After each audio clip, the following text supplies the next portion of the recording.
유럽중앙은행이 2달 연속 기준금리를 0.75%포인트 올리는 자이언트 스텝을 단행했습니다. 물가 상승률을 2%까지 낮추기 위해 당분간 금리를 올리겠다는 방침입니다. 미국의 3분기 경제 성장률이 시장 전망을 웃도는 2.6%로 올해 첫 플러스 성장을 기록하며 기술적 경기 침체 상태에서 벗어났습니다. 일시적인 무역 수지 개선을 제외하면 경기 둔화를 시사하는 지표가 많다는 지적도 나오고 있습니다.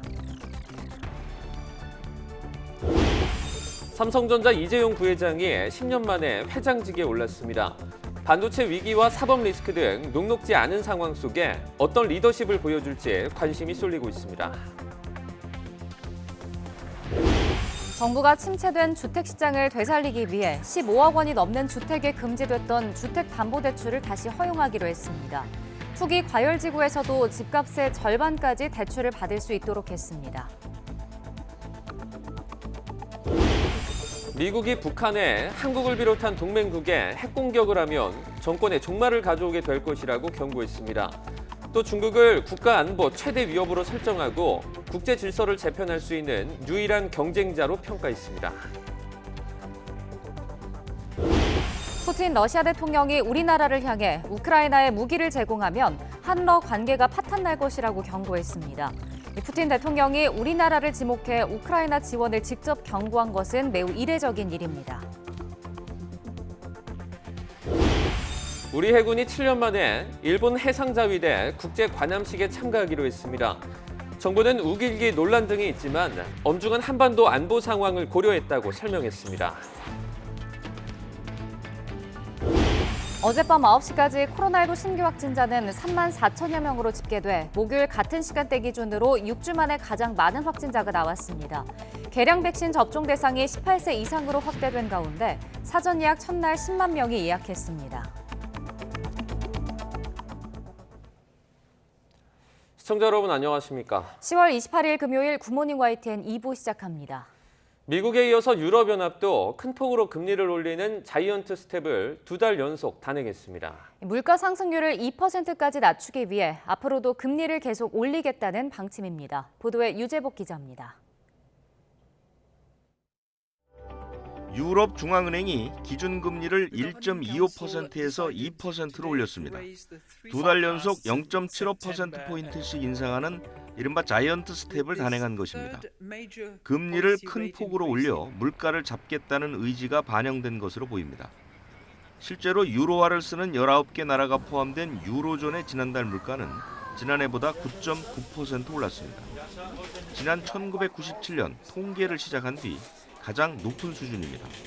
이 물가 상승률을 2%대까지 끌어내리는 게 목표입니다. We took today's decision and expect to raise interest rates further to ensure the timely return of inflation to our 2% medium-term inflation target.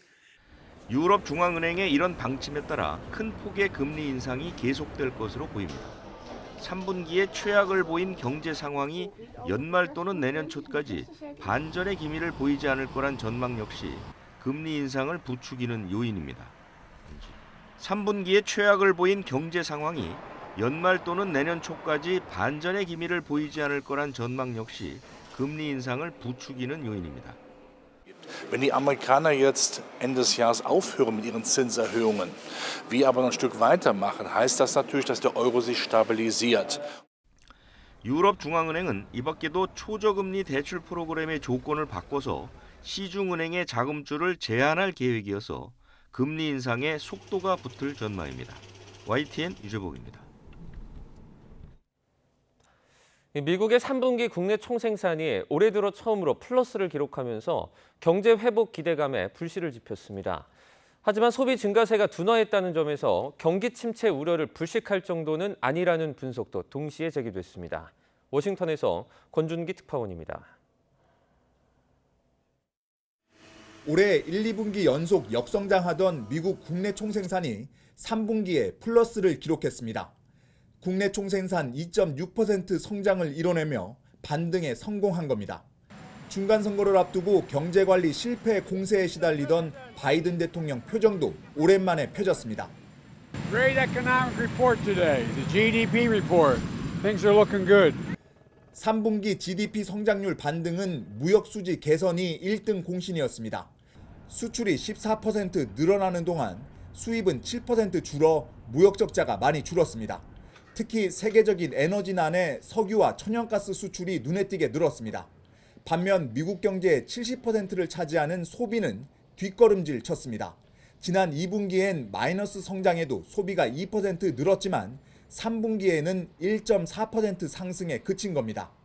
가파른 금리 인상으로 주택 시장이 위축된 점도 무시할 수 없는 현상입니다. I would say overall paint a picture of the economy that is starting to diverge. There is some weakness emerging where you see the interest rate sensitive sectors. 뉴욕타임스는 무역 수지 개선이 국내 총생산 전체 숫자를 왜곡했다며 소비 둔화와 주택 시장 약화에 주목했습니다.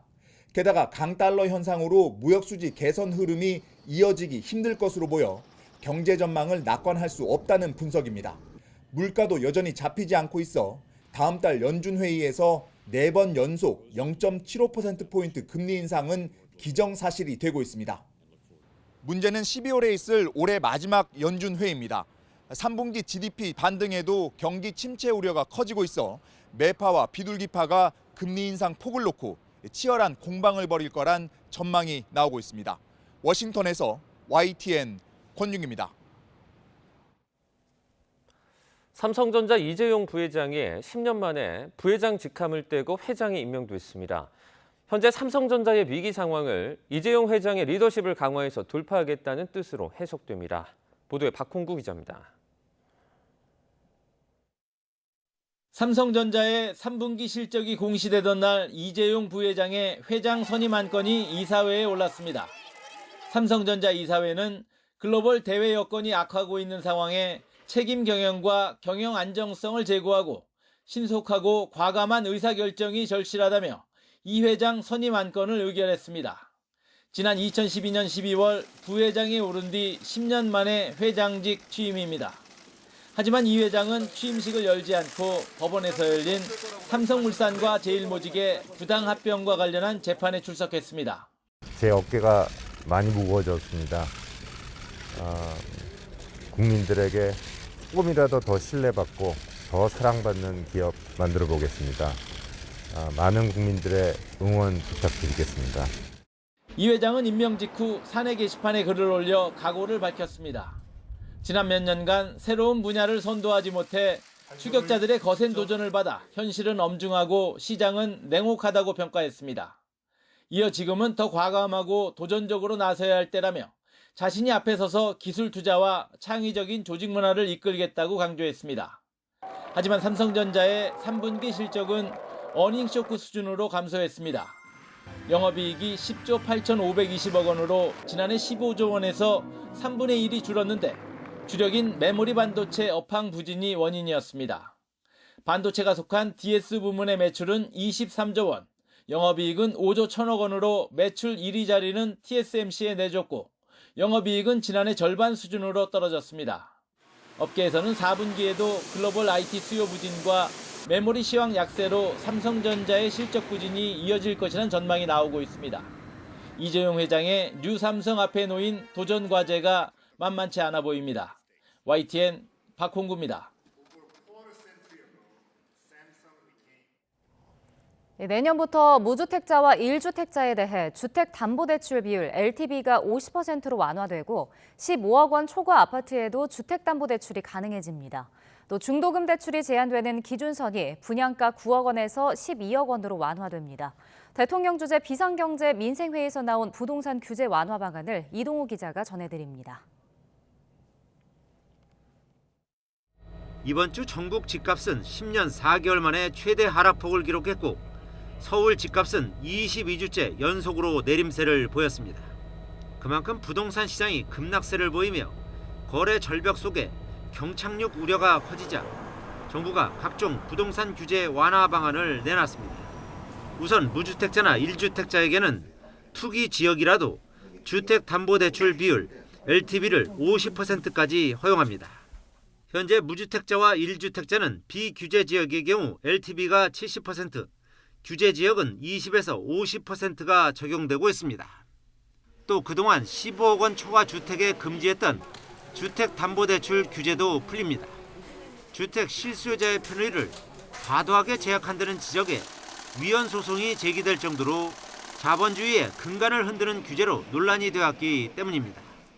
그동안은 사실 이제 규제가 굉장히 강했습니다. 근데 최근에 이제 금리도 오르고 여러 가지 정책 여건이 변했기 때문에 15억이 넘는 아파트에 대해서도 주택담보대출을 허용을 하겠습니다.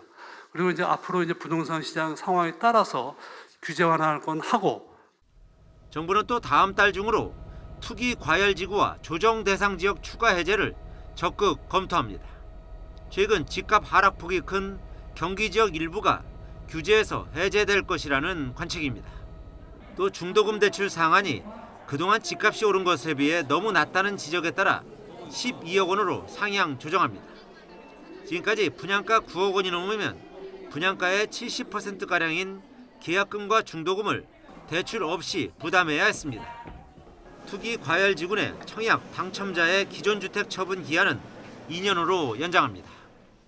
이제 새로운 집을 청약이 당첨됐는데도 옛날 집을 팔아야 되는 의무 기간이 6개월로 너무 작습니다. 요새 거래도 없는데 그래서 이것을 한 2년 정도로 유예를 좀 해주고. 전문가들은 최근 금리 인상 기조로 부동산 시장이 급속하게 얼어붙자 정부가 연착륙을 위해 부랴부랴 대책을 내놓았지만 얼마나 효과가 있을지는 불투명하다고 지적합니다. YTN 이동호입니다. 강원도가 내년 초 상환하겠다던 중도개발공사 보증채무 2,050억 원을 오는 12월 15일까지 전액 갚겠다고 밝혔습니다. 정광열 강원도 경제부시장은 어제 기자회견을 열어 이런 내용의 레고랜드 보증채무 사태 수습 대책을 발표했습니다. 강원도는 다음 달 도의회 임시회를 열어 추경 예산을 마련한 뒤 채무를 조기 상환할 계획입니다.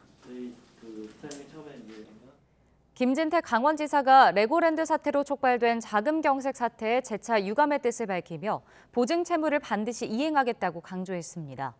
베트남으로 출장을 떠났다가 예정보다 하루 일찍 귀국한 김 지사는 인천국제공항에서 처음부터 보증 채무를 이행하겠다고 밝히고 걱정할 상황이 아니라는 걸 설득해오는 과정 중에 의외의 사태가 생긴 것이라고 말했습니다.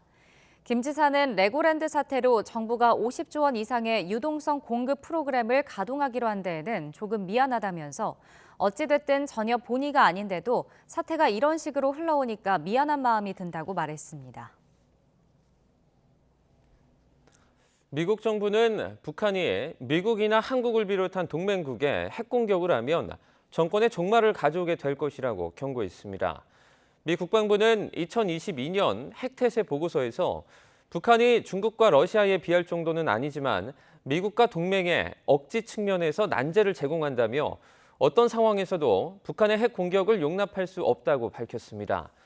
그러면서 김정은 정권이 핵무기를 사용하고 살아남을 수 있는 시나리오는 없다며 북한이 핵 공격을 감행할 경우 정권의 종말로 기결될 것이라는 점을 분명히 했습니다.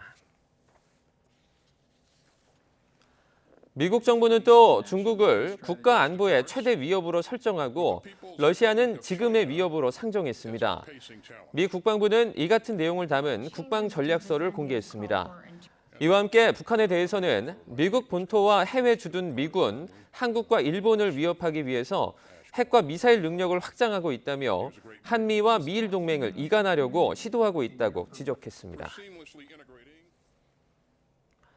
조태용 주미대사는 한국과 미국은 대북 확장 억제 강화를 위해서 긴밀히 협조하고 있으며 북한 도발에 강력하고 단호히 대응하도록 빈틈없는 공조를 유지하고 있다고 말했습니다.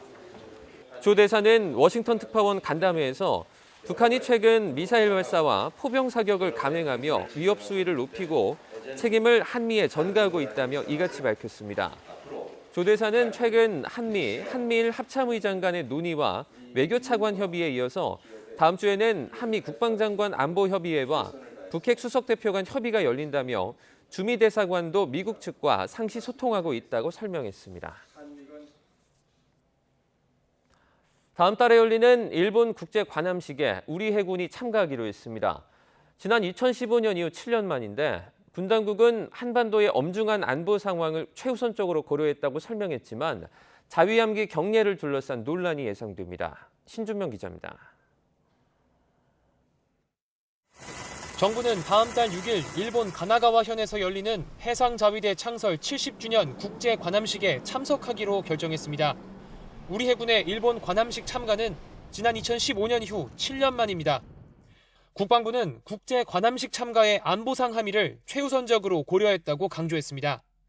한국과 일본이 서로의 국제 관함식에 각각 2차례 참석한 전례가 있다는 점도 참고했다고 덧붙였습니다. 우리 정부가 일본 관함식에 초청된 건 지난 1월입니다. 당시 문재인 정부는 관함식이 새 정부 임기 중에 열린다는 점에서 판단을 미뤘습니다. 지난 5월 출범한 윤석열 정부는 우길기와 유사한 자위함기에 대한 국민 반감 때문에 쉽게 결정하지 못했습니다. 자위함기가 걸린 일본 함정에 우리 해군이 경례해야 한다는 부담 때문입니다. 이에 대해 군 관계자는 중국을 포함해 국제사회가 자위함기를 정식 수용하고 있다며 불편한 점이 있긴 하지만 대함 경례는 그 나라의 관함식에 대해 예를 표하는 뜻이라고 설명했습니다. 이번 관함식에는 해군의 만톤급 군수지원함 소양함이 참가하고 이종호 해군 참모총장과 대령급 함장 등 130여 명도 참석합니다. 또 관함식을 계기로 열리는 다국간 탐색 구조 훈련 사렉스와 서태평양 해군 심포지엄에도 참가합니다. 정부가 정치권 일각의 친일 논란에도 고심 끝에 관함식 참가를 결정한 것은 한일 관계 개선에 대한 의지를 과시한 것으로 분석됩니다. YTN 신준명입니다. 올해 1000대에 달하는 중국 군용기가 타이완 방공식별구역을 넘은 것으로 나타났습니다. 우자오셰 타이완 외교부 장관은 외신 인터뷰에서 중국의 위협이 가속화하고 있다면서 이같이 밝혔습니다. 우 부장은 타이완 방공식별구역을 넘은 중국의 군용기가 2020년에는 380대, 2021년 972대, 올해는 현재까지 1000대를 넘어섰다고 설명했습니다. 푸틴 러시아 대통령은 우리나라가 우크라이나에 무기를 제공하면 한러 관계가 파탄날 것이라고 경고했습니다. 푸틴 대통령은 모스크바에서 열린 러시아 전문가 모임인 발다이 클럽 회의에서 이같이 말했습니다. 푸틴 대통령이 우리나라를 지목해 우크라이나 지원을 직접 경고한 것은 매우 이례적인 일입니다. 우리 정부는 그동안 우크라이나에 무기를 뺀 군수와 의료 물자 등을 제공했지만 살상 무기는 지원할 수 없다는 뜻을 밝혀왔습니다. 거액의 생명보험금을 노리고 계곡에서 남편을 살해한 혐의로 재판에 넘겨진 이은혜와 공범 조연수에 대해 각각 무기징역과 징역 30년이 선고됐습니다. 재판부는 피해자가 죽지 않았다면 숨질 때까지 계속 범행을 시도했을 거라며 죄질이 극히 불량해 사회로부터 영구 격리가 필요하다고 질타했습니다. 김태원 기자의 보도입니다. 지난 2019년 6월 생명보험금 8억 원을 노리고 경기 가평군 계곡에서 남편을 숨지게 한 혐의로 기소된 아내 이은혜와 공범 조연수. 두 사람은 살해를 공모한 적 없고 물에 빠진 피해자를 구하려고 최선을 다했다며 재판 과정에서 줄곧 혐의를 부인해왔습니다. 그러나 법원은 이은혜와 조연수의 살인과 살인미수 혐의를 모두 유죄로 판단해 각각 무기징역과 징역 30년을 선고하고 20년간 전자장치 부착도 명령했습니다. 재판부는 이은혜와 조연수가 마땅히 해야 할 구조활동을 하지 않아 피해자를 숨지게 했다며 간접살인 혐의를 인정했습니다. 반면 피해자가 위험한 상황에서 이 씨의 요구를 여러 번 거부했다며 심리적 지배, 이른바 가스라이팅을 통한 직접살인 혐의는 인정하지 않았습니다.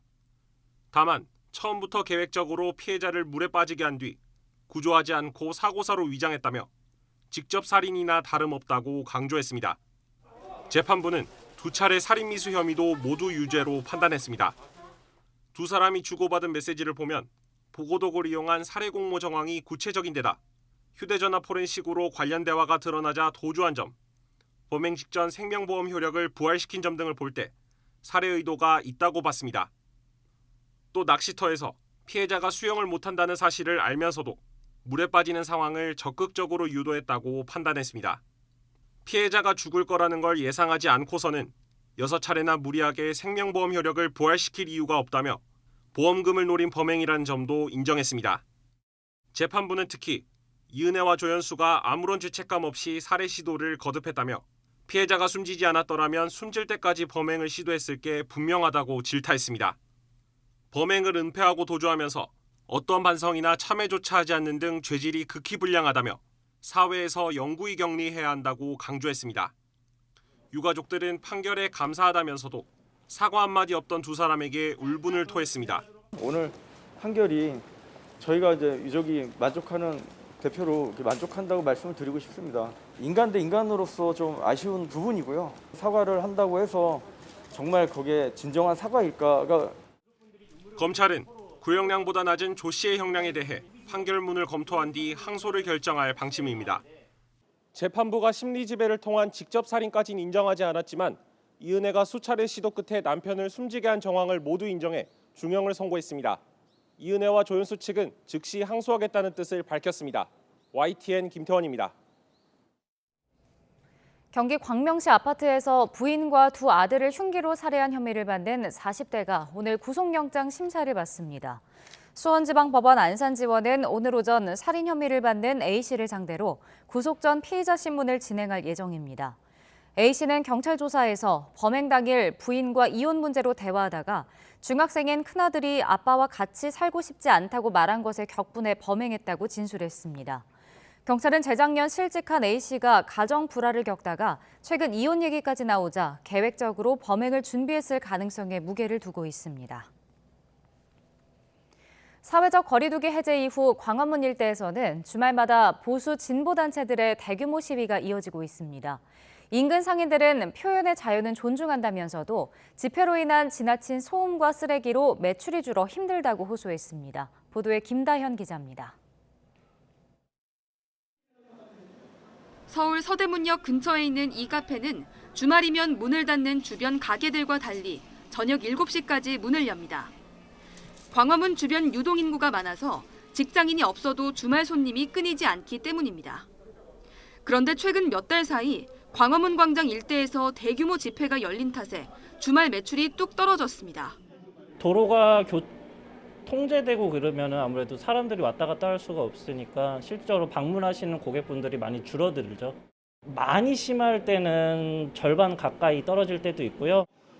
20년째 광화문 광장을 지키고 있는 일식당도 사정은 비슷합니다.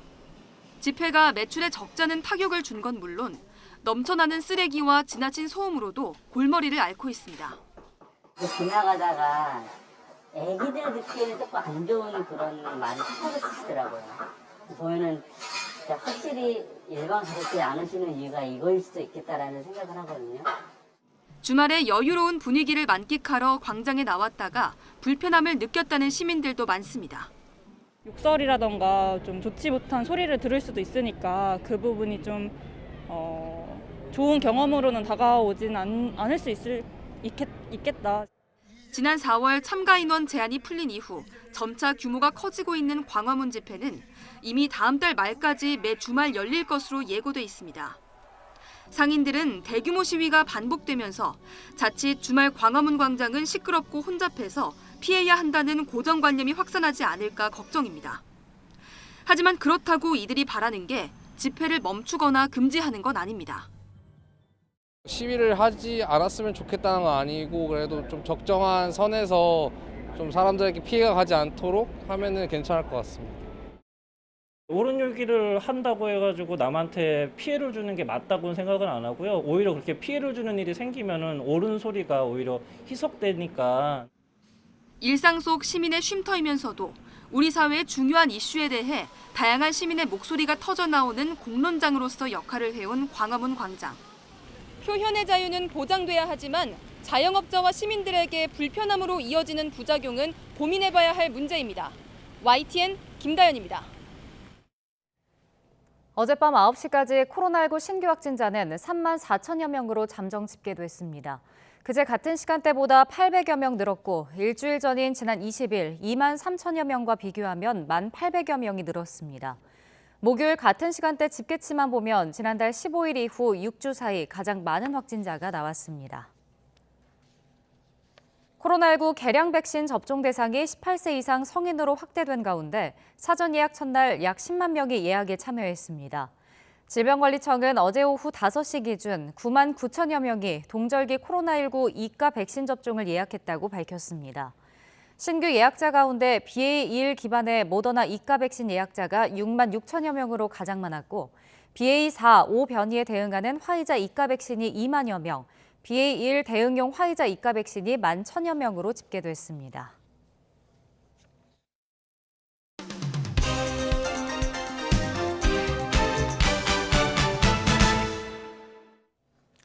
네, 10월 28일 금요일입니다. 오늘 아침 신문은 어떤 소식을 다뤘는지 짚어보겠습니다. 이현웅 아나운서가 주요 내용 정리해왔습니다. 어서 오세요. 안녕하십니까? 네, 첫 번째 기사입니다. 네, 어제 오후에 열렸죠. 비상경제 민생회의의 모습입니다. 저희 YTN도 이 현장을 연결해서 전해드렸었는데요. 신문들은 어떻게 다뤘죠? 네, 이 문제를 다룬 여러 신문들 중에 두 가지 중앙일보와 한겨레 신문 준비했습니다. 먼저 중앙일보 기사를 보는데요. 네. 보통의 경우 비상경제 민생회의 비공개로 진행이 됩니다. 하지만 이번에 이렇게 생중계 카드를 꺼내든 건 경제 위기 상황에 대응해 국민의 불안을 덜어주겠다는 의도로 윤석열 대통령이 직접 제안했다고 합니다. 네. 이에 대해서 한 대통령실 참모는 리스크가 너무 커서 내부 반대도 상당했다고 전하고 있었습니다. 중앙일보는 회의 분위기에 대해서 윤 대통령이 중간중간 자신의 의견을 자연스럽게 밝히며 회의를 이끌어갔다고 평가하기도 했습니다. 그리고 정부가 회의를 활용해서 원전과 방산 수출 성과도 홍보했다고 했습니다. 한편 한겨레 신문 기사에는 시급한 민생 위기에 대한 토론보다는 정부 홍보에 치중했다는 평가가 나온다며 비판하는 논조였는데요. 레고랜드발 채권시장 불안, 미국 인플레이션 감축법 대책, 연이은 산업재해 문제, 또 고금리로 인한 서민층 부담 완화 대책 등이 다뤄지지 않은 점을 한계로 지적하기도 했습니다. 이와 함께 기사에서는 정치권의 엇갈린 반응도 함께 전하고 있었습니다. 네, 다음 기사 보겠습니다. 네, 지금 가운데에 있는 작은 사진을 보면요. 권순일 전 대법관의 모습이 보입니다. 지금 대장동 관련해서 좀 수사를 받고 있는데 제목을 보니까 변호사 신청을 철회하라. 변호사 등록을 지금 신청을 했나 봐요. 네, 그렇습니다. 조선일보 기사인데요. 말씀해 주신 대로 권 전 대법관, 현재 대장동 사건과 관련해서 뇌물, 변호사법 위반, 공직자윤리법 위반 등의 혐의로 수사를 받고 있습니다. 네. 이런 가운데 지난달 말 서울지방변호사회에 변호사 등록을 신청한 것으로 전해지는데요. 이와 관련해서 변협 측은 신청을 자진 철회할 것을 요구하는 공문을 보낸 것으로 전해집니다. 이 공문에는 권 전 대법관이 화천대유 대주주 김만배 씨와 8차례 만났고 대법관을 퇴임하고는 곧바로 화천대유의 고문으로 취임해서 변호사 등록 신고도 없이 매달 1,500만 원 넘는 자문료를 받았다고 지적하는 내용이 담겼습니다. 네. 그러면서 자중하는 것이 마땅한데도 의혹이 해소되지 않은 시점에 변호사 등록을 신청해서 후배 법조인들의 눈살을 찌푸리게 하고 있다는 내용도 함께 담긴 것으로 전해집니다. 아직 권 전 대법관의 회신은 없는 상태로 전해지고 있는데요. 신청으로부터 3개월이 지나면 등록이 된 것으로 보기 때문에 앞으로 변협의 추가 조치가 있을지도 주목되고 있습니다. 네, 다음 기사 보겠습니다. 동아일보 일면 기사인데요. 제목에 보면 초등학교 1학년 5명 중에 1명이 잠재적인 수포자다, 그러니까 수학 포기자다라는 내용의 제목이네요. 네, 그렇습니다. 한국교육과정평가원의 한 조사를 보면요. 초등학교 1학년생의 19%가 수학 관련 활동에 흥미를 느끼지 못한다고 답했다고 합니다. 나아가서 25.8%는 잘 풀리지 않는 문제의 답을 끝까지 찾으려는 노력을 하지 않는 것으로 나타났습니다. 네. 이에 대해서 학교 현장에서는 수학 교과서가 너무 어렵게 되어 있다는 점을 그 원인으로 꼽고 있었는데요. 초등학교 1학년이면 한글을 완벽하게 익히지 못한 학생들도 있는데 교과서가 이런 학생들의 문해력을 고려하지 않고 구성되어 있다는 점을 지적하는 목소리가 나온다고 했습니다. 또 가끔은 학부모가 문제풀이를 도와주려다가 헷갈릴 정도로 문제가 직관적이지 않은 경우도 있었다고 합니다. 네. 그리고 부교재로 사용하는 수학 익힘 교과서는 오히려 본 교재보다 더 어려운 경우도 많았다고 했는데요. 배우지 않은 수준의 수리력을 요구할 때가 많다면서 사교육 의존 문제를 낳을 수 있다고 지적했습니다. 네. 이러한 문제에 대해서 교육과정 개정추진위원장은 일상 언어를 많이 넣으면 수학을 친숙하게 느낄 것으로 기대했는데 문해력이 떨어지는 학생들이 늘면서 역효과가 난 측면이 있다면서 개선 의사를 밝혔습니다. 네, 다음 기사입니다. 네, 지난달입니다. 7명의 생명을 앗아갔죠. 대전 아울렛 화재 참사가 있었는데요. 지금 경찰과 소방당국이 원인을 좀 규명하고 있는데 동아일보가 관련된 실험을 했다고요? 네, 그렇습니다. 경찰과 소방당국은 지하 1층 하역장 주변에 있던 화물차가 10분 이상 시동을 켠 채 작업을 하다가 불이 났을 가능성이 높다고 보고 있습니다. 네. 이와 관련해서 동아일보와 대덕대의 이호근 교수팀이 당시 상황을 재현하면서 실험을 해봤다고 하는데요. 화재가 났던 하역장과 유사한 환경을 만들어 놓고 실험 차량도 사고 당시 차량과 동일한 조건으로 설정을 하고 실험을 했다고 합니다. 해당 차량의 시동을 켜고 10분 정도 공회전한 뒤 측정을 해보니까 배기구 표면 온도가 90도에서 150도를 오갔다고 합니다. 이때 비닐을 대보니까 서서히 녹아내렸고요. 네. 종이박스를 대봤을 때는 별다른 흔적이 남지 않았다고 합니다. 하지만 경찰은 배기구의 일부 혹은 전부가 다른 물질에 의해서 가려져서 온도가 급상승했을 가능성에 대해서도 들여다보고 있는 것으로 전해지는데요. 이 부분에 대한 실험도 함께 진행을 해봤습니다. 네. 배기구의 절반을 가린 채 실험을 해보니까 10분 뒤에 배기구 온도가 최대 240도까지 올라갔다고 합니다. 비닐은 닫자마자 녹아내렸다고 하고요. 오일 등이 묻은 종이 상자에는 순식간에 연기가 피어올랐다고 합니다.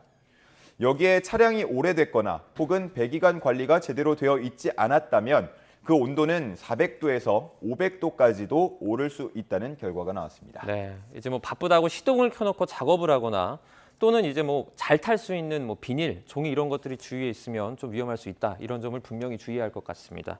다음 기사입니다.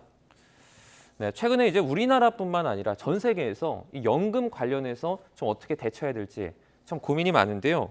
기사에서는 지금 일본의 연금 개혁 문제를 다룬 것 같아요. 네, 그렇습니다. 중앙일보 기사인데요. 일본이 연금 개혁을 고민하는 이유는 뭐 똑같습니다. 저출산 고령화 때문인데요. 네. 지금대로라면 2040년에는 연금을 내는 세대가 6천만 명 수준까지 감소하고요. 반면 연금을 받는 세대는 4천만 명에 근접할 것으로 추산되고 있습니다. 그렇게 되면 현재 월 6만 4천엔, 그러니까 우리 돈으로 한 63만 원 정도 받고 있는 기초연금 수급액이 지금보다 약 30% 줄어들 것으로 예상되고 있습니다. 네. 그래서 일본이 고민하는 방안은 두 가지인데요. 기초연금 납입 기한을 5년 더 늘리는 것과 후생연금 가입 대상자를 확대하는 방안입니다. 먼저 기초연금, 20세에서 59세 모든 사람이 가입하도록 되어 있는데요.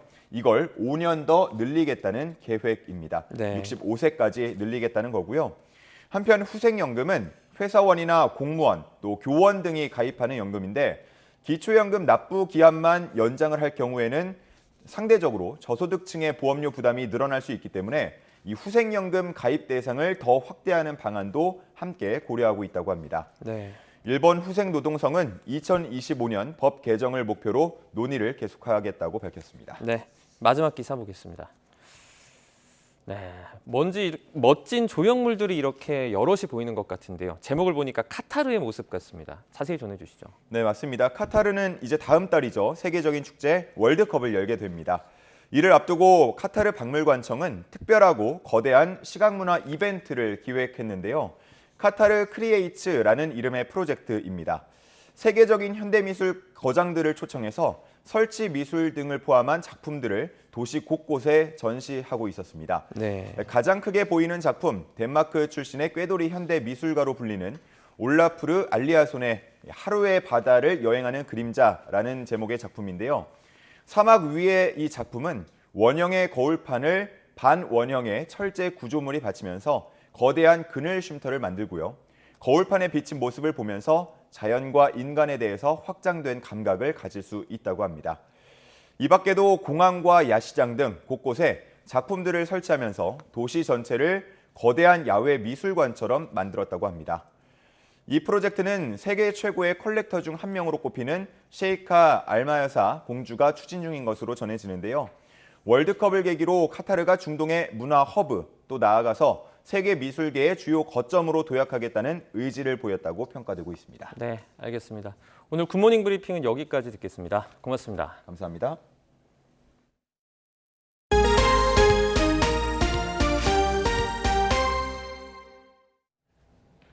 서울 부암동 일대에서 돌덩이가 떨어져 주차된 차를 덮치고 창문에 금이 가는 등 이상현상이 일어나고 있습니다.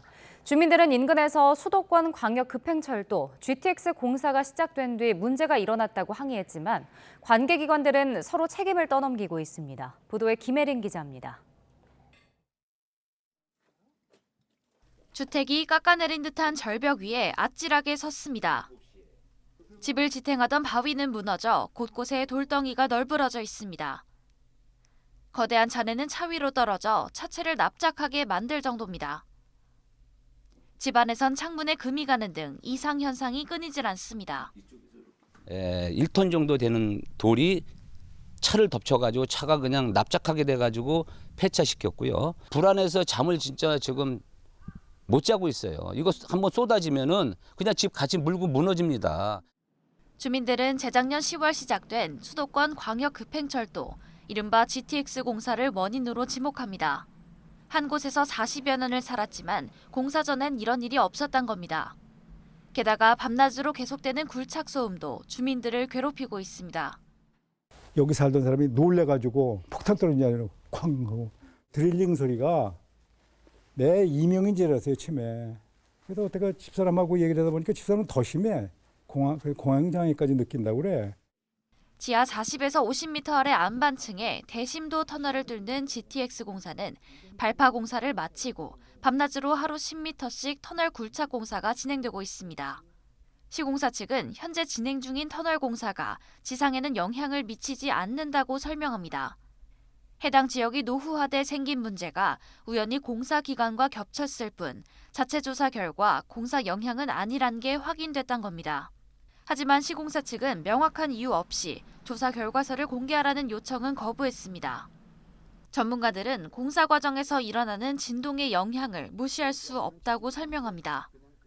그때 발파 영향이라고 보는 게 뭐 상식적이죠. 왜냐하면 얘 하나 보는 거예요. 주변에 지금 돌들이 떨어지고 균열들이 건물들이 가니까 그거 다 연결이 된 거거든요. 인허가 할 때 그거를 규제를 제대로 해야 되는데 각서를 받고 피해 보면 중단하고 이거를 보상을 한다. 인근 주민들은 잇따르는 피해에 민원을 계속해서 제기하고 있지만 지자체와 사업관리기관인 철도시설공단은 민자사업 구간의 책임이 시공사에 있다며 뒷짐만 지고선 상황. 주민들은 피해 비상대책위원회를 꾸려 대책 마련을 촉구하고 나선 가운데 직접 문제 원인을 입증하기도 어려워 불안 속에 막막함을 호소하고 있습니다. YTN 김혜린입니다. 승용차가 중앙선을 넘어 인도로 돌진해 등교하던 학생들이 다쳤다는 소식 최근에 전해드렸는데요. 그런데 사고를 낸 가해 운전자가 책임 보험만 가입해놔서 치료비 지원이 불확실한 상황입니다. 아동 양육시설에서 생활하던 피해 학생들이 치료비를 감당해야 할 처지에 놓인 건데 아이들을 도우려는 온정의 손길이 이어지고 있습니다. 이상곤 기자입니다. 승용차가 중앙선을 넘어 등교하던 학생들을 덮칩니다. 이 사고로 다친 학생 5명은 아동 양육시설에서 생활하고 있었습니다. 병원에서 뇌출혈 진단을 받은 학생은 3명. 이 중 1명이 여전히 중환자실에서 집중치료를 받고 있는데 수술까지 필요해서 언제쯤 정상 생활이 가능할지 예측하기 어려운 상황입니다. 더 큰 문제는 치료비입니다. 가해 운전자가 책임보험만 가입해놔 보상받을 수 있는 치료비가 한 명에 최대 3천만 원이기 때문입니다. 아이들을 돌봐오던 시설 측은 이마저도 100% 지급된다는 보장이 없다 보니 막막한 상황이라고 말합니다. 정말 극단적인 상황일 때 3천만 원이지 정말 몇백만 원에서 이제 한정돼서 지원이 될 것 같아서 이런 이제 나머지 비용 부담들을 어떻게 할 것이냐 이게 이제 걱정입니다. 이런 사실이 알려지면서 도움의 손길이 이어지고 있습니다. 한 단체는 경상 판정을 받아 통원 치료를 받는 아이들도 제대로 된 검진을 받도록 검사비를 지원하겠다는 의사를 밝혔습니다. 피해 학생들을 알고 지냈던 한 청년은 인터넷 커뮤니티에 도움을 요청하는 글을 올렸는데 아이들을 위한 후원금을 보냈다는 글들이 속속 올라오고 있습니다. 너무너무 감사하고 그냥 제가 바라는 거는 그냥 애들이 치료비 걱정 안 하고 진짜 후유증 없이 무사히 치료받는 거 그거면은 될 것 같아요. 시설 측은 도움을 주시는 분들에게 너무나도 감사하다며 이번 사고로 다친 아이들이 건강하게 자랄 수 있도록 최선을 다하겠다고 밝혔습니다. YTN 이상곤입니다. 오늘도 낮 동안 온화한 날씨가 이어지면서 완연한 늦가을을 만끽하기 좋겠습니다. 현재 서울 기온은 8.5도로 어제 같은 시각과 비슷하게 출발하고 있고요. 한낮에는 기온이 20도까지 오르면서 예년 기온을 3도가량 웃돌아 온화하겠습니다. 다만 아침과 낮과 밤의 일교차가 10도 이상 크게 벌어질 것으로 보이니까요. 감기 걸리지 않도록 외투로 체온 조절 잘해주시기 바랍니다. 한편 동풍의 영향을 받는 동해안 지역은 내일 오전까지 비가 오락가락 이어지겠는데요. 예상되는 비의 양은 5에서 20mm가 되겠습니다. 그 밖의 내륙은 가끔 구름만 많이 지나겠고요. 아침까지 곳곳에 짙은 안개가 끼는 곳이 많겠고 경기 북부와 영서 북부에서는 서리가 내리는 곳이 있겠습니다. 또 당분간 동해안 지역에서는 너울성 파도가 높게 일겠습니다. 해안가 안전사고에도 각별히 유의해 주시기 바랍니다. 현재 기온 살펴보겠습니다. 현재 서울 기온 8.5도, 대구는 6.7도를 나타내고 있습니다. 낮 기온은 어제와 비슷하거나 조금 높아 온화하겠습니다. 서울 한낮 기온 20도, 대전 21도, 광주는 22도가 예상됩니다. 주말과 휴일 날씨도 궁금하실 텐데요. 내륙은 대체로 맑고 온화한 날씨가 이어지면서 야외 활동하기 좋겠습니다. 다만 대기는 점점 더 건조해질 것으로 보이니까요. 단풍철을 맞아 주말 산행 계획하신다면 불씨 관리 철저히 해주시기 바랍니다. 지금까지 날씨 정보였습니다.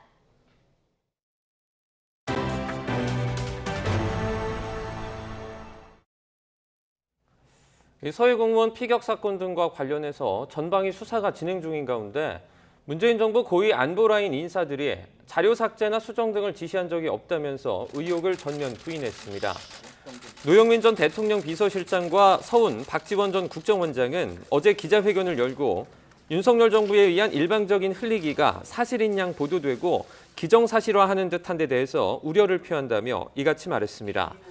자료를 삭제했다는 시각도 기관마다 제각각이라면서 대한민국 최고의 헌법기관, 정보기관이 없는 사실을 만들어내고 있기 때문에 앞뒤가 안 맞는다 생각한다고 비판했습니다. 서해 피격 사건과 관련해서 자료 삭제나 조작은 없었다는 문재인 정부 안보수장들의 반박에 대해서 검찰은 공개적인 대응을 삼갔습니다. 하지만 당시 정부가 섣부르게 월북으로 판단했다는 결론에 무게를 두면서 객관적 증거를 확보해 혐의 입증도 문제가 없다는 입장입니다. 보도에 손효정 기자입니다. 서해 피격 사건으로 수사 대상에 오른 문재인 정부 안보라인 인사들의 공개 기자회견에 대해 검찰은 사법 절차를 통한 발언이 아니라며 공식적인 대응은 하지 않았습니다. 다만 자료 삭제는 없었다는 이들의 주장을 우회적으로 조목조목 반박했습니다. 먼저 SI 첩보를 삭제한 게 아니라 공유 범위를 줄였을 뿐이라는 주장에 대해 첩보 삭제가 무조건 불법인지 아니면 이 사건에서 불법인지 구분해야 하는 게 아니냐고 되물었습니다. 그러면서 공용 전자기록 손상죄의 핵심은 자료 은닉이 아니라 이로 인해 효용을 저해야 하는 거라고 강조했는데 사실상 첩보가 삭제된 것으로 당시 정부 대응에 문제가 있었다고 판단한 거로 풀이됩니다. 또 SI 첩보에 월북 정황이 담겨 있다고 하더라도 그 첩보는 단서일 뿐 바로 사실로 확정되는 건 아니라고 반박했습니다. 당시 첩보를 해석해 내린 결론을 위법하다고 볼 수 있느냐는 질문에는 사안마다 다를 것이라면서도 구체적인 답은 피했습니다. 문재인 정부 인사들은 한자가 적힌 구명조끼나 붕대와 같이 월북 정황과 어긋난다고 제시된 증거들도 물적 근거 없이 관계자 진술을 바탕으로 한 거라고 주장해왔습니다. 이에 대해 검찰은 진술뿐 아니라 객관적인 증거 확보도 가능하다고 본다며 혐의 입증을 자신했습니다.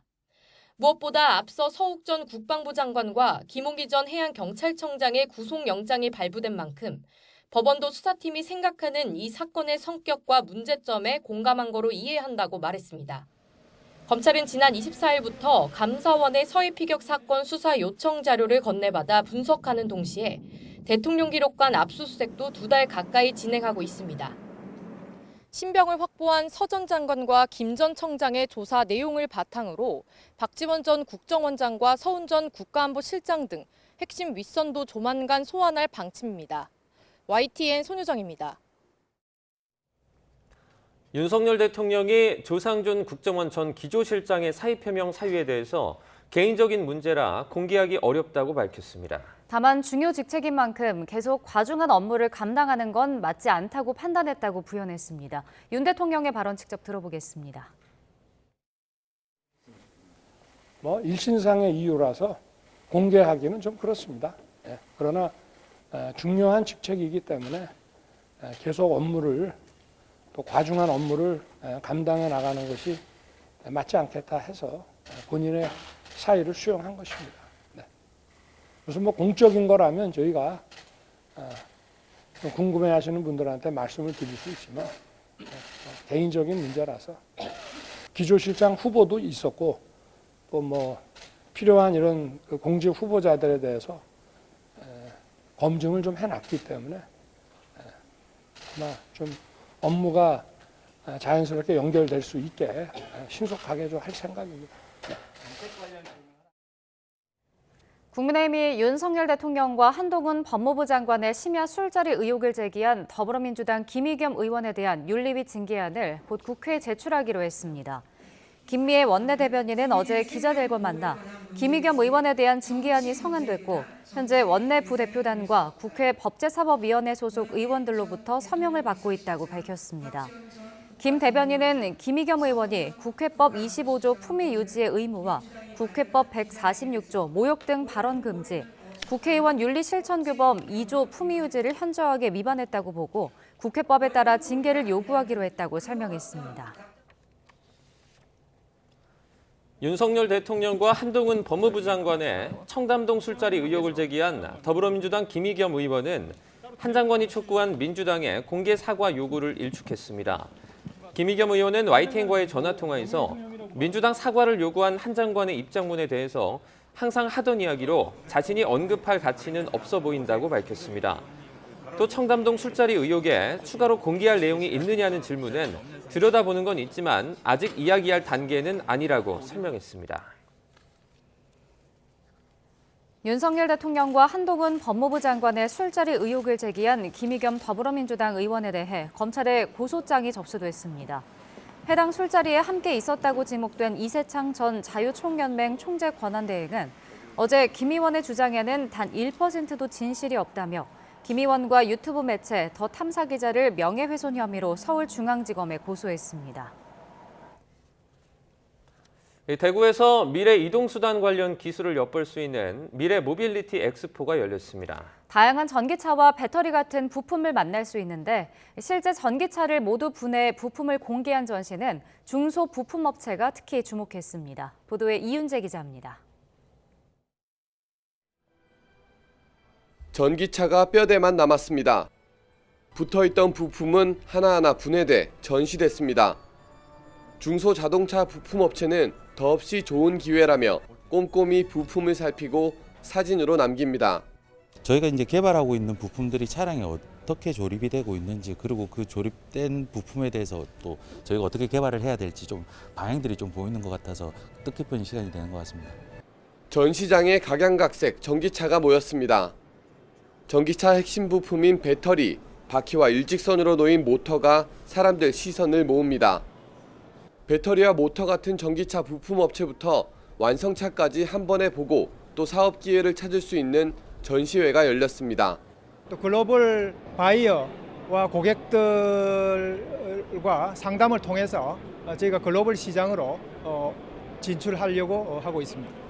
미래차 엑스포에서 미래 모빌리티 엑스포로 이름을 바꾸면서 UAM, 즉 도심 항공교통과 관련한 기술도 다양하게 선보였습니다. 대구시는 또 이 자리에서 통신사, 레이더 생산기업 등과 함께 도심 항공교통 시범 사업을 위한 협약도 맺었습니다. UAM을 통해서 대구 산업 구조 전환의 시발점이 되는 것입니다. 이런 신산업을 통해서 대구의 산업 구조를 개편해 나가고자 합니다. 29일까지 열리는 이번 엑스포가 지역의 전기차 또 미래 이동수단과 관련한 산업이 도약하는 계기가 될지 주목됩니다. YTN 이윤재입니다. 자율주행 자동차 기술이 운전자가 운전대에 손만 올려놓는 수준까지 발전하며 이제 일상으로 다가오고 있습니다. 정부는 2027년 완전 자율주행 시대를 열기 위한 제도 마련에 들어갔는데 아직 풀어야 할 과제가 산적해 있다는 평가입니다. 이승윤 기자가 현장에 다녀왔습니다. 운전자가 타지 않은 테슬라와 구글 웨이모의 자율주행 대결. 결과는 웨이모가 목표 거리의 70%를 간 사이에 목적지에 도착한 테슬라가 완승했습니다. 자율주행 기능은 인공지능이 운전대나 속도를 조절하는 1단계, 운전대와 속도를 함께 조절하는 2단계, 비상시에만 운전자가 운전하는 3단계, 특정 구간만 자동 운전을 하는 4단계, 전 구간 자동 운전이 이루어지는 5단계로 나눕니다. 테슬라의 오토파일럿 기능을 이제 활성화시켜 보려고 합니다.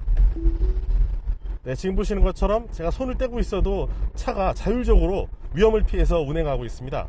지금 곡선주로인데요. 곡선주로를 제가 손을 떼고 있는데도 차가 알아서 지금 운전을 하고 있습니다.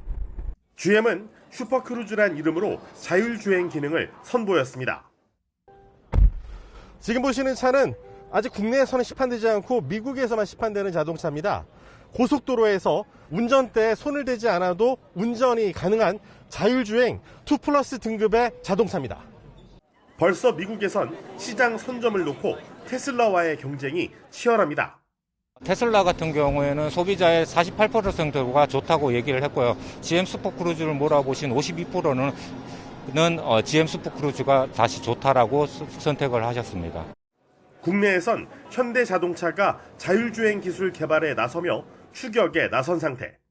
선진국과의 어떤 격차가 있다는 걸 인정하고 가야 되겠지만 따라가는 속도는 저희가 독일과 일본에 비해서는 상당히 빠르다. 국토교통부는 오는 2027년 완전 자율주행 시대를 열기 위한 준비에 들어갔습니다. CITS나 정밀도로지도와 같은 자율주행 지원하는 인프라를 점진적으로 최대한 빨리 구축해 나가도록 하겠습니다. 하지만 풀어야 할 과제는 만만치 않습니다. 법규가 없다는 것은 현재 차량을 판매할 수 없다라는 얘기입니다. 그렇기 때문에 기업 입장에서 수익이 발생할 수 없는 기간이고요. 이 기간이 생각보다 오래될 거를 예상을 하고 있습니다. 전문가들은 자율주행 자동차의 개인정보 보호와 교통사고 처리 법규 마련 등이 시급하게 풀어야 할 과제라고 보고 있습니다. 그런 만큼 관련 제도와 지원책을 최대한 빨리 마련해야 기술 격차를 줄일 수 있다고 조언하고 있습니다. YTN 이승윤입니다.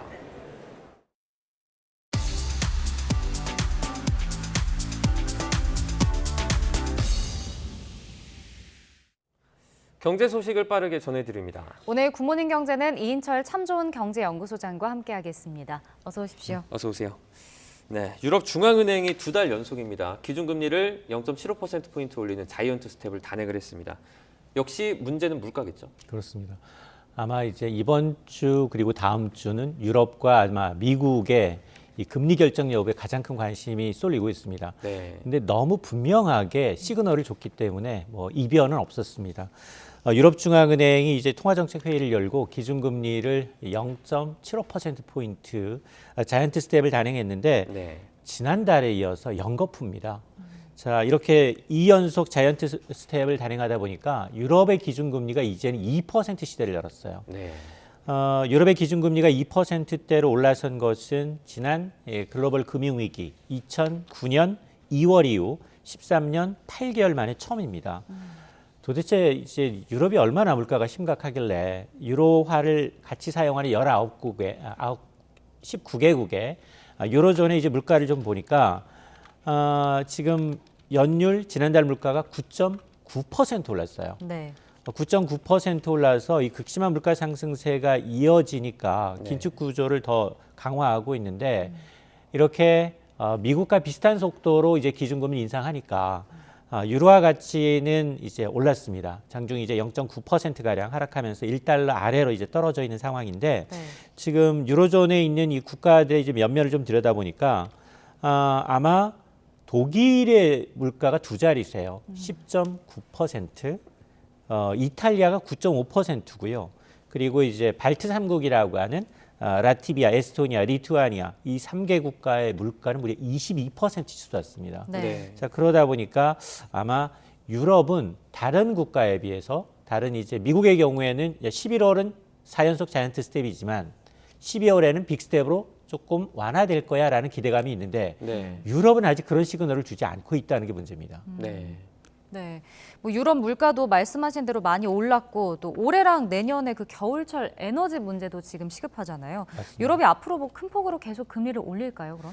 지금 아마 유럽 물가 폭등의 아마 1등 공신이라고 하면 바로 러시아일 거예요. 네. 가스관을 수시로 잠그거나 해저에 있는 가스관을 터트리면서 지금 유럽을 곤란하게 하고 있습니다. 이러다 보니까 러시아발 이제 겨울철 에너지 인플레이션에 대해서 이제 여러 가지 대안은 나오고 있지만 의외로 다른 지역으로 미국이나 캐나다나 호주 쪽으로 이제 손을 벌려서 수입 다변화를 하고 있지만 그럼에도 불구하고 인플레이션율은 높아질 수밖에 없는 상황입니다. 네. 그러다 보니까 오늘 이제 통화정책회의에서도 추가적인 금리 인상 가능성을 시사했는데요.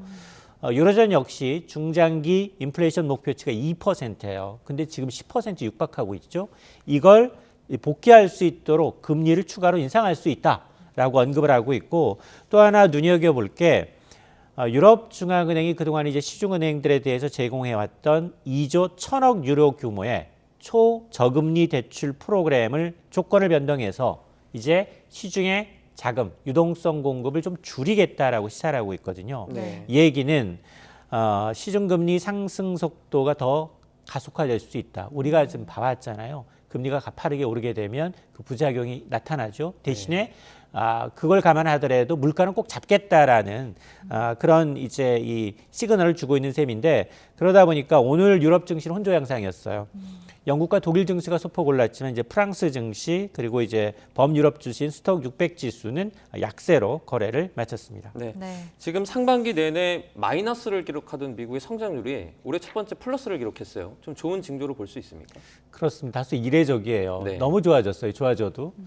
우리가 미국이 1분기, 2분기 마이너스 성장해서 전미경제연구소가 미국 경기 침체 여부를 판단할 겁니다. 네. 근데 굉장히 정치적인 상황이 지금 민감하게 교차하고 있기 때문에 발표하는 시기는 좀 뒤로 미뤄질 수 있습니다라고 했는데 지금 뻘쭘해졌어요. 네. 갑자기 마이너스 성장에서 빠져나와서 전기 대비 연율 2.6%나 3분기에 성장을 했다는 겁니다. 네. 자, 이렇게 되면 야, 이거 경기 침체에서 완전히 벗어나는 게 아니야? 라는 얘기가 나올 수밖에 없는 상황인데 일단 미 상무부는 뭐라고 과연 뭐 때문에 이렇게 3분기에 성적이 좋아졌느냐? 무역 수지가 개선이 됐고요. 여전히 강한 소비자 지출이 미국 성장률을 끌어올리고 있습니다. 라고 설명을 하고 있는데 네. 근데 사실은 미국 지표는 지켜봐야 돼요. 이거는 GDP는 3단계에 걸쳐서 발표가 돼요. 오늘 나온 거는 3분기 성장률 속보치 그리고 잠정치 확정치로 약간씩 수정이 되거든요. 네. 저는 이게 2.6%가 맞나? 왜냐하면 1분기에 마이너스 1.6, 네. 2분기에 마이너스 0.6이었어요. 거기에다가 플러스 1도 아니고 갑자기 2.6 껑충 뛰었어요. 네. 여기에 대해서는 아마 전문가들 사이에서도 분석이 의견이 분분합니다. 네. 그러니까 이게 2.6% 나온 게 시장 전망을 웃도는 성장폭이잖아요. 맞습니다. 근데 금리가 워낙 이번에 많이 올랐기 때문에 내년에 이제 진짜 경기 침체가 올 수 있다는 우려는 여전한 것 같은데요. 맞습니다. 이 성장률 내부에 있는 이제 세부 내역을 좀 들여다보면 사실은 미국은 우리처럼 대외 의존도가 큰 게 아니라 소비 시장이 워낙 크기 때문에 3분의 2 정도, 미국 경제 70%는 소비가 차지하고 있거든요. 네. 그래서 지금 사실은 무역 적자는 조금 줄어든 게 맞아요. 왜냐하면 워낙에 지금 유럽에서 미국한테 손 벌리고 있어요. 가스 좀 팔아달라. 그러다 보니까 3분기 수출은 14% 넘게 증가했어요. 근데 수입은 오히려 6.9% 줄었기 때문에 무역 적자 폭이 둔화될 수밖에 없는 상황이고 그러나 가장 중요한 건 이 소비 지출인데 소비 지출이 3분기에 1.4% 증가했는데 2분기보다 둔화됐어요. 2분기에는 2% 성장했다라는 걸 감안하게 되면 특히 그 내역 가운데 주택 부분이 3분기에 7% 넘게 위축이 돼서 전체 GDP 성장률의 1.4%포인트를 끌어내렸기 때문에 특히 이제 뱅크 오브 아메리카의 경우는 뭐라고 표시하고 있느냐? 전반적인 표면적인 숫자는 무시해라. 네. 그 내용을 좀 들여다봐라. 성장 속도가 느려지고 있고 몇 번의 추가 둔화만으로 경기 침체에 빠져들 수 있다라는 건데 여기에 지금 40년 만에 최악의 인플레이션을 타개하기 위해서 지금 연준이 11월 그리고 11월, 12월 공격적으로 금리를 올리게 되면 당연히 기업과 소비자는 지갑을 닫습니다. 네. 그러면 다시 뭐 오늘도 사실은 주간 실업급여 신청자 수가 발표가 되긴 했지만 실업자 늘어나게 되면 4분기 성장률이 다시 마이너스로 빠질 수도 있다라는 이제 전망이 나오고 있기 때문에 이렇게 되면 내년에는 기술적 경기 침체가 아니라 실제로 네. 경기 침체에 빠질 수 있다라는 지적도 나오고 있습니다. 다소 반가운 경제 성장률의 어떤 반등 소식도 있었지만 그럼에도 불구하고 미국 증시는 혼조세로 마감을 했습니다. 그 나스닥 같은 경우에는 낙폭이 꽤 있었어요. 맞습니다. 지금 어닝 시즌이거든요. 어닝 시즌에서 제가 이번 주에 뭘 봐야 되냐면 애플 실적 봐주십시오라고 얘기했고, 네. 그다음에 지금 마이크로소프트 특히나 이제 그 메타의 실적을 봐야 되는데 오늘 메타의 실적이 좋지 않았어요. 네. 그래서 아마 나스닥은 떨어졌고요. 대형주유지 S&P 500 지수가 하락한 반면 다우지수만 소폭 올랐는데 페이스북의 모기업인 메타의 경우에는 어제 장 마감일에 실적을 공개했는데 실적 자체가 좋지 않았어요. 시간에서 주가가 많이 떨어졌는데 네. 역시 본장에서도 3분기 실적 발표가 본격화되면 투자자들은 뭘 보느냐? 3분기 실적도 보지만 4분기 실적 가이던스가 어떻게 되는지 보거든요. 네. 근데 메타의 4분기 실적 전망치도 좋지 않아요. 그러니까 주가가 우리 24%나 폭락을 했습니다. 네. 여기다가 더 우려되는 건 오늘 뉴욕 증시가 혼조세였지만 장 마감 이후에 애플하고 아마존이 실적을 발표했어요. 네. 둘 다 시간에서 주가 많이 떨어지고 있습니다. 네. 아마존은 주가 2자릿수 넘게 떨어지고 있고요. 애플도 주가가 4% 넘게 하락을 하고 있는데 지금 아마존은 3분기 실적도 좋지 않았는데 4분기 전망은 예상치를 크게 밑돌 것이다. 실적 경고했고요. 애플도 마찬가지입니다. 매출과 순이익은 예상치를 웃돌았는데 우리 신제품 아이폰 지금 생산 중단한다. 조금 줄이겠다고 얘기했잖아요. 네. 그게 바로 악재로 작용을 하고 있습니다. 네. 아마 그러다 보니까 이제 전반적으로 기대감, 실적 전망치에 대한 기대감이 3분기보다는 이제 4분기 쪽으로 컨센서스가 올라가고 있는데 어쨌든 이제 계속해서 나오는 실적 발표, IT 기업들의 실적 발표는 본장보다 시간의 거래가 더 중요합니다. 네. 네. 자, 다음 주제로 넘어가 보겠습니다. 어제 윤석열 대통령이 비상경제회의를 주재하고 부동산 규제를 과감히 풀기로 했습니다. 이게 그 문재인 정부의 부동산 규제가 이제 대부분 해제된 건데 어떤 내용들이 있었는지 먼저 정리해 주시죠. 그렇습니다. 부동산 규제 대폭 푼다가 어제 대책회의의 핵심이었어요. 네. 사실은 취지는 이제 금리 인상 속도가 예상보다 빠르다. 그러다 보니까 거래 침체를 넘어서 빙하기로 접어들고 있는 부동산 시장의 연착륙을 유도하겠다라는 취지입니다. 크게 한 4가지를 봐야 되는데요. 가장 중요한 건 투기 지역에서도 15억 원 이상 아파트 대출을 풀겠다는 겁니다. 네. 이 얘기는 이제 강남 입성이 가능해진다. 네. 전제 조건이 있어요. 소득이 많아야 돼요. 아직도 DSR 규제 유지하고 있기 때문에 네. 소득이 많으신 분들은 강남 입성의 기회가 주어질 수 있다라는 거. 네. 두 번째는 무주택자나 1주택자나 상관없이 지역에 상관없이 집값의 최대 50%까지 똑같이 대출 규제를 풀겠다는 거예요. 네. 현재 투기 지역에서는 상당히 복잡해요. LTV라고 하는데 집값 인정 비율이 20에서 50%예요. 그리고 15억 원 이상은 대출 자체가 안 됐어요. 네. 근데도 불구하고 15억 원, 규제 지역에 15억 원 이상 아파트를 구매할 때도 똑같이 동일하게 LTV 50%, 집값의 50%는 파격적으로 대출을 해주겠다라는 거기 때문에 네. 아마 이 부분이 굉장히 좀 논란이 될 소지가 있어 보이고 네. 또 하나는 중도금 이 대출 제한이 있었어요. 고가 아파트를 당첨을 되면 중도금 대출이 안 됐거든요. 9억 원 이하까지만 됐어요. 이것도 12억 원으로 상향 조정을 하고요. 또 하나가 청약 당첨되면 기존 주택은 2년 이내에 팔아야만 가능했는데 네. 기존 주택은 6개월 이내에 팔아야만 했는데 이걸 2년으로 조금 시간을 더 주겠다는 거고 마지막으로 규제 지역 추가도 이제 풀겠다라고 얘기했거든요. 이게 지금 한 달밖에 안 됐는데 푼지 지금 조정 대상 지역, 투기 과열 지구 이제 지금 세종시 빼놓고는 수도권을 제외하고 대부분 다 풀었어요. 그러면 더 규제를 완화하겠다는 얘기는 네. 수도권 규제 완화한다는 얘기거든요. 그럼 수도권 규제, 집값 굉장히 많이 떨어진 곳 많아요. 네. 뭐 지금 보면 안산이라든가 김포라든가 화성이라든가 이런 곳은 아마 투기과열지구에서 해제될 가능성이 상당히 높아 보입니다. 지금 부동산 거래 절벽이 상당히 심각하지 않습니까? 분양 시장도 매우 안 좋은 걸로 알고 있는데 그러면 이렇게 완화하면 거래가 좀 활성화될까요? 근데 금리가 더 무섭다예요. 네. 결론적으로. 물론 뭐 반응은 좀 엇갈리는 것 같습니다. 일단 이제 금리 인상기에 그나마 이제 반기는 쪽은 부동산 시장 빙하기다. 지금 뭐 연착륙위에서 대대적인 규제 완화 필요성이 찬성한다. 라면서도 네. 야 이런 고금리 시대에 지금 대출 풀어줬다고 빚내서 집 살 만한 용감한 사람이 얼마나 되겠느냐. 지금 주택대출 뭐 변동금리, 고정금리 대부분 다 상단이 7% 뚫었거든요. 네. 연말 8% 얘기 나오고 있기 때문에 이게 굉장히 거래 활성화에 그다지 도움이 되지 않을 것이다라는 얘기가 있고요. 또 하나는 왜냐?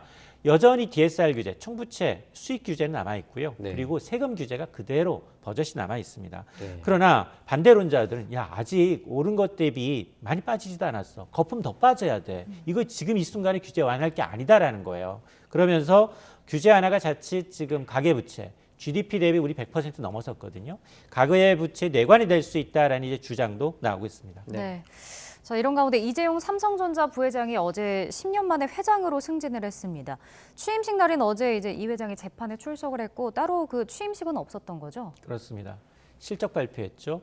그리고는 이제 정말로 10년 만에 이제 회장 승진했어요. 네. 근데 공교롭게도 취임식 없이 법정으로 가야만 하는 정말로 이제 안 일어나는 모습을 보여줬는데 어쨌든 뭐 이재용 회장 승진은 지난 2012년 부회장으로 승진한 지 10년 만이고요.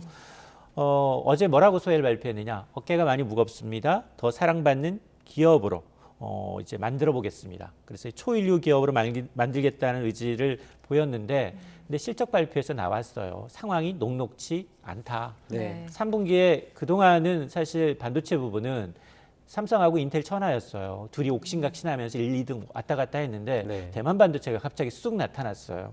거기에다가 4분기 실적 전망도 그다지 좋지 않습니다. 어제 실적 발표니 뭐 가이던스 내놨던 거하고 비슷해요. 영업이익 31% 빠졌고요. 그리고 SK는 더 심각해요. SK의 경우에는 반도체품밖에 없어요. 네. 그나마 삼성은 반도체가 안 되면 뭐 스마트폰도 있고 가전도 있는데 여기는 지금 반도체 올인하다 보니까 영업이익이 60% 넘게 빠졌어요. 네. 그러면서 삼성하고 반도체 뭐가 달라졌느냐? 투자예요. SK하이닉스는 투자 절반 줄이겠습니다고요. 삼성은 그럼에도 불구하고 지금 감산도 하지 않고 투자 더 늘리겠습니다라고 얘기를 했거든요. 네. 그래서 아마 뭐 사법 리스크 때문에 법정에 출두를 하면서 어쨌든 이 취임식은 하지 못했지만 상당히 뭐 여러 가지 고민할 때 뭐 이제 회장이 됐기 때문에 자기 이름으로 뉴삼성이거든요. 이제까지는 이제 아버지 이건희 회장의 이름표를 떼고 자기 이름으로 이제 먹거리를 찾아야 되는 과제를 떠안게 됐습니다. 그 뭐 SK 하이닉스나 삼성전자 같은 경우에 반도체 시장이 안 좋을 때 뭐 당연히 경기 침체가 오니까 투자는 줄일 수 있지만 이게 뾰족한 어떤 대안은 아니지 않습니까? 맞아요. 좀 우리나라 차원에서 아니면 좀 기업 차원에서 방안은 좀 없습니까? 이게 반도체가 어느 순간 네. 바이든 대통령이 웨이퍼 들고 나타나면서 이게 기업 간 리그가 아니라 네. 대통령, 국가 지도자 간 자존심 싸움이 돼버렸고요. 국가 간 어떤 경쟁이 돼버렸어요.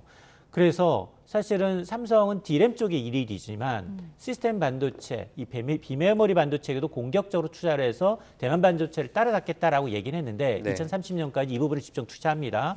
아직까지 성과를 보여주지 못하고 있어요. 그래서 사실 뭐 부모님이 유명하면 자식은 괴롭습니다. 이게 그 그늘에서 벗어나기 좀처럼 쉽지 않아요. 특히나 고 이건희 회장은 대체 불가의 아이콘이에요. 카리스마부터 시작을 해서 하는 말 족족 전부 다 삼성의 변화를 이끌었거든요. 네. 뭐 마누라 빼고 다 바꿔라. 네. 뭐 스마트폰 불량 나면 바로 화형시켰거든요. 네. 이제 그런 카리스마를 대체할 만한 리더십을 보여줘야 되는데, 근데 삼성도 지금 고민인 게 차세대 먹거리 마련하는 게 녹록치 않아요. 물론 밝혔어요. 아니 뭐 세상 아래 새로운 기술이 어디 있어요? 앞으로 5년간 반도체 그리고 바이오, AI, 뭐 신기술에 한 450조 투자하겠습니다라고 밝혔는데 이재용의 그림을 그려야 되거든요. 그렇기 위해서는 지금 특히나 이제 지배구조가 관심사예요. 왜냐하면 지금 이 정부에서 추진하고 있는 이 국회에서 추진하고 있는 보험업법 개정안을 보게 되면 지금 현재 지배구조를 보게 되면 삼성 일가가 삼성물산을 지배하고 물산이 또 삼성생명을 그리고 삼성생명이 삼성전자를 지배하는 구조인데 이재용 회장의 삼성전자 지분은 1.6%예요.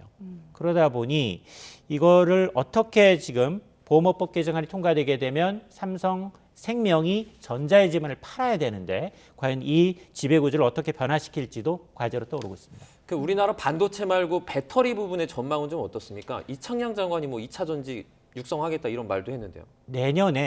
내년 산업 전망을 보게 되면 하나금융경제연구소의 보고서예요. 내년 산업 전망에서 그나마 반도체도 좀 부정적인데 15개 산업 가운데 그나마 꽂는 게 2차 전지 배터리 부분이에요.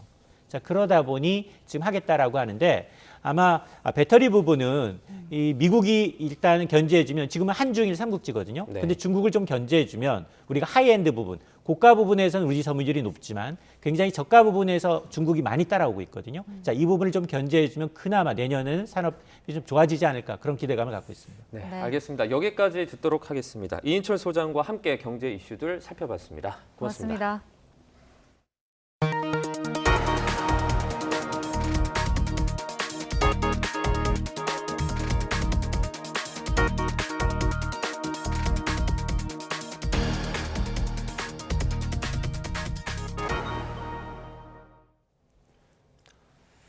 김장철을 앞두고 각종 재료값이 치솟으면서 김장을 포기하는 이른바 김포족이란 단어까지 등장을 했습니다. 정부가 앞서서 예고한 대로 김장재료 수급 안정 대책을 발표하는데요. 네, 정부는 또 나라 살림 계획인 재정비전 2050 추진 방안도 오늘 설명할 예정입니다. 추경호 부총리 모두 발언 직접 현장 연결해서 들어보겠습니다. 원자재 가격 변동성 완화와 정책 노력이 결부되면서 2달 연속 5%로 둔화되고 있습니다. 10월도 석유류 가격 하락 등이 이어지면서 당초 경계감을 가졌던 수준보다는 낮은 물가가 전망됩니다. 다만 앞으로 상당 기간 물가는 과거보다 높은 수준을 지속할 것으로 보이며 대내외 리스크 요인도 잠재해 있습니다. 농산물의 경우 최근 가격이 다소 하락하고 있으나 높아진 가격 수준은 여전히 장바구니 물가 부담으로 작용하고 있습니다. 특히 11월 김장철이 본격 시작되면서 김장 재료 중심으로 가격 변동성이 확대될 가능성도 있습니다. 이에 정부는 김장 재료 전 품목에 대한 면밀한 수급, 가격 관리를 추진하여 김장 물가가 작년보다 낮게 유지되도록 만전을 기하겠습니다. 우선 김장 재료가 안정적으로 공급될 수 있도록 총력을 다하겠습니다. 주 재료인 배추, 무는 생산량이 양호할 것으로 전망되나 기온 변화에 따른 작황 급변에 대비해 나가고 고추, 마늘, 양파, 소금은 정부 비축 물량 1,500톤을 집중 방출하여 가격 안정을 도모하겠습니다. 또한 김장 재료에 대한 다양한 할인 지원도 추진하겠습니다.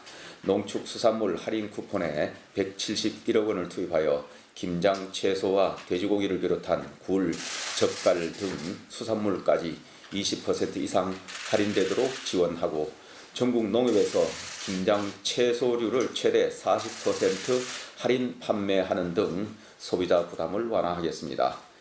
김장 재료는 전통시장에서 많이 구매하시는 만큼 온누리 상품권 구매 한도와 할인율도 확대하겠습니다.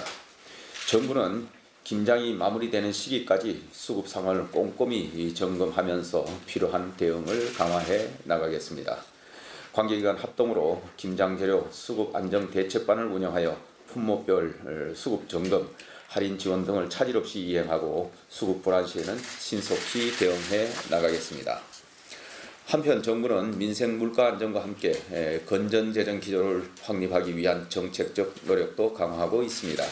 정부는 단기적으로 24조 원 규모의 지출 재구조화를 통해 내년도 예산안을 편성하고 중기적으로는 2026년까지 관리재정 수지를 마이너스 2% 중반, 국가채무 비율을 50% 중반 이내로 관리하는 계획을 수립하는 한편 이를 제도적으로 뒷받침하고자 재정준칙 법제화, 재정사업 성과관리체계 개편 등을 추진하고 있습니다. 그러나 KDI, OECD 등 주요 기관이 2060년 국가 채무 비율을 각각 144.8%, 150.1%로 전망하는 등 중장기 재정 전망은 여전히 암울한 상황입니다. 저출산 고령화 등 재정의 구조적 위험 요인과 재정 만능주의, 이기주의 등 재정 병폐가 효과적인 재정 운영을 저해하고 있습니다. 정부는 이러한 위험 요인에 한 세대 앞을 내다보고 대응하고자 재정 투자의 성과를 제고하고 재정 위험을 극복하기 위한 전략을 중심으로 재정 비전 2050을 수립하고 있습니다. 먼저 민간기업 시장 중심의 성장 동력을 창출하고 성장과 복지의 선순환 구조를 만들어 나가겠습니다. 둘째, 공적 연금 개혁, 건강보험과 장기 요양보험 지출 효율화 등 당면한 사회보험 재정 위험에 선제적으로 대응하겠습니다. 셋째, 기후변화, 상시화된 재난, 경제안보 리스크 등 미래 위험 대응을 위한 재정 지원 체계를 정립하겠습니다. 넷째, 국민의 관점에서 재정 전반에 걸친 책임성과 효율성을 강화하기 위해 글로벌 스탠다드에 부합하는 재정 운영 시스템을 구축하겠습니다. 이러한 재정 비전은 우리 재정의 중장기 지속 가능성을 확보하기 위한 범정부적인 재정 전략으로서 비록 그 효과는 앞으로 20-30년간 장기간에 걸쳐 나타나겠지만 우리의 노후와 우리 아이들의 미래를 위해 지금 당장 시작해야 합니다. 내년 상반기까지 관계부처 각계 전문가와 함께 충분히 논의하여 국민적 공감대를 이끌어낼 수 있는 재정 비전을 수립하고 지속 보완 발전해 나가겠습니다. 지금부터는 김장재료 수급 안정대책 관련 농식품부 차관님의 보다 자세한 말씀이 있겠습니다. 예, 차관님 보고해 주시기 바랍니다. 네, 추경호 부총리의 모두 발언 듣고 오셨는데요. 물가가 상당히 높습니다. 이런 가운데 김장재료 수급 등을 고려해서 지난해보다 비용 부담이 낮을 수 있도록 지원을 하겠다며 쿠폰과 상품권 발행 등을 언급을 했습니다. 관련한 추가 내용은 이어지는 뉴스 시간에 다시 전해드리도록 하겠습니다. 네, 굿모닝 YTN 2부는 60초 뒤에 이어집니다. 오늘 아침 출근길 짙은 안개 때문에 조심히 이동하셔야겠습니다. 현재 중부와 전북을 중심으로 가시거리 200m 미만의 짙은 안개가 낀 곳이 많은데요. 교통안전에 각별히 유의하시기 바랍니다. 현재 서울 기온은 8.4도로 다소 쌀쌀합니다.